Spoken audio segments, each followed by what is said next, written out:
Wherever you look in the shops these days, we're surrounded by lots of healthy, or at least healthier, snack options. But are they really better for us? And do we actually need to snack at all, or should we just stick to meal times? Nutritionist Heather Leeson is here to tell us more. Heather, I hope you can take me seriously. Morning, Heather.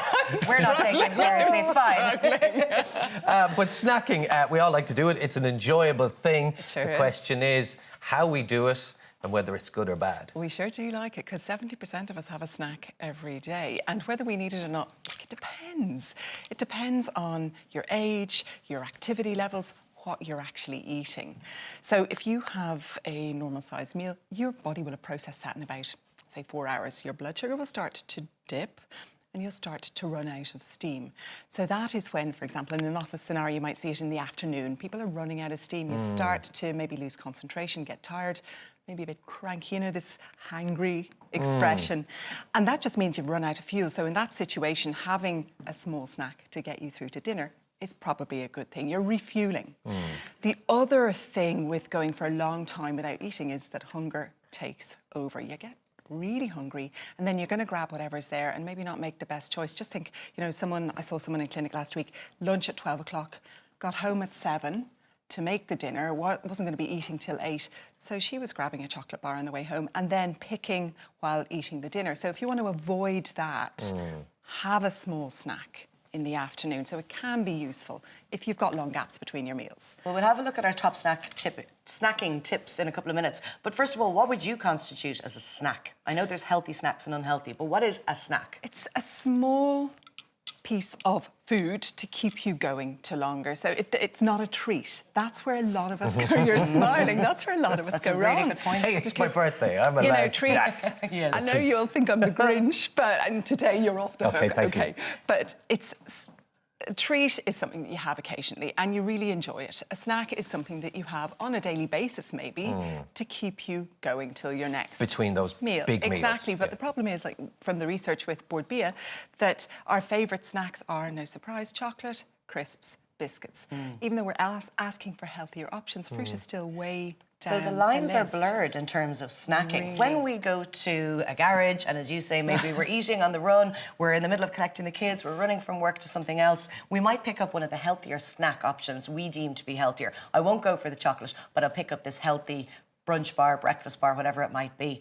Are they laced with sugar that we can't see or don't realise? Well, I guess sugar is a big thing that you are looking to avoid in snacks. And there's these healthy bars, there's hundreds of them now, literally, when you go in, and it's hard to know which one is good or not.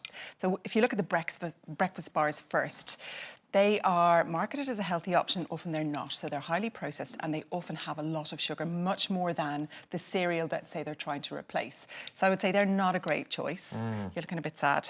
No, just even that they have more sugar than an actual, because we know cereal, the sugar content of that can be extremely high. Yeah. So they're even higher. Yeah, often they are. Right. So the next category of bars are kind of what you call the natural ones. So that is where it's typically a blend of nuts, dried fruit, short ingredient list, stuff that you would recognise, like your cashew nuts and your raisins or dates.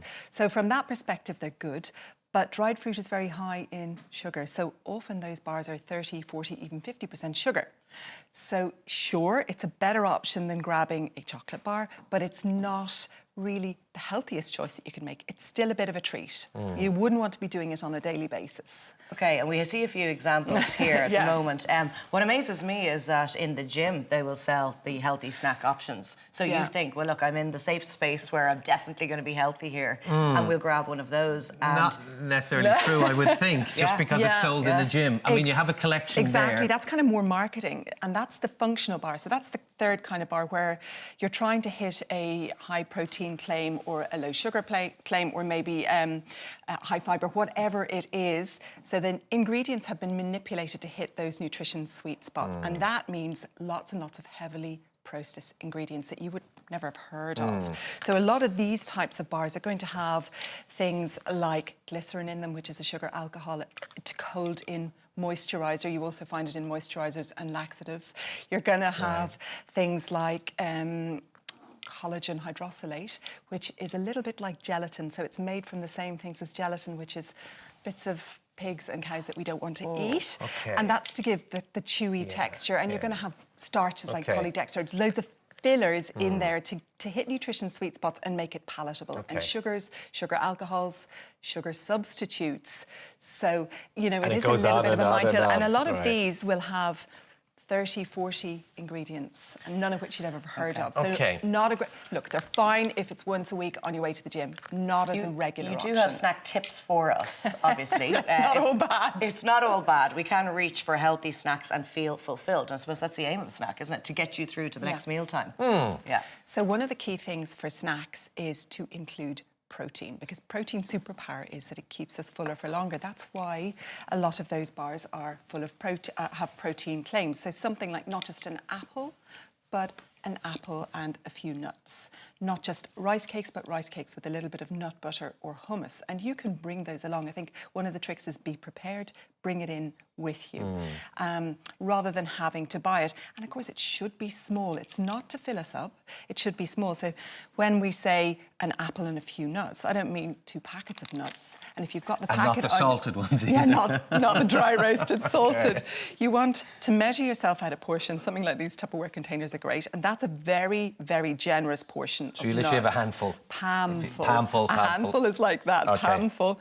Measure it out, put the packet away and bring that with you. And that little bit of protein and healthy fat with your apple, that is great. So being prepared is key. It's a huge struggle for people just with our working lives now, with the distances people are travelling, the time spent in Yes. cars, and Yeah. very easy revert to the bar of chocolate. It is, yeah. So that's what I'm saying. Just have something with you, and know it's a pain to be prepared. It'll save you money, and it'll really benefit your health. And it doesn't have to be complicated.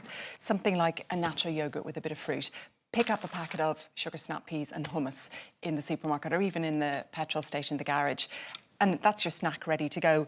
A chia seed pot, the recipe is on our website, but chia seed pot, it takes 2 minutes to put together. Yes, you have to do it the night before, but then it's ready to go. Or the protein power bowl type things, which are healthier than the bars that you're buying and much You cheaper. can make those at home too, can't yeah. you? You'll find lots of recipes online quite really easy. simple. And for these ones, you don't even need a food processor. It's literally mixing at home. Really simple. Interesting that you mentioned to beware of drinks. Yeah. Because drinks can be quite filling sometimes. You'll think, I won't opt for the chocolate bar, I'll just be good and I'll just grab a can of something. Your zero something My or zero other, something to get me on my way and it'll be grand.